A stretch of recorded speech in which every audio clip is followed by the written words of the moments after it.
Hi buddy, you okay?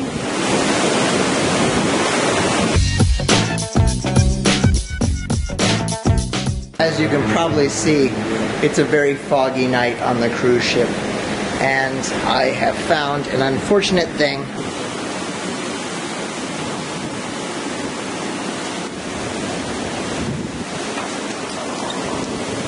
Going.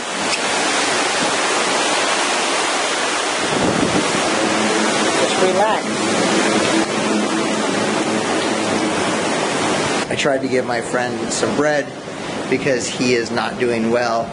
I assume he eats fish. But anyways, these are the things I report on, because these are the things that happen in my life, real life.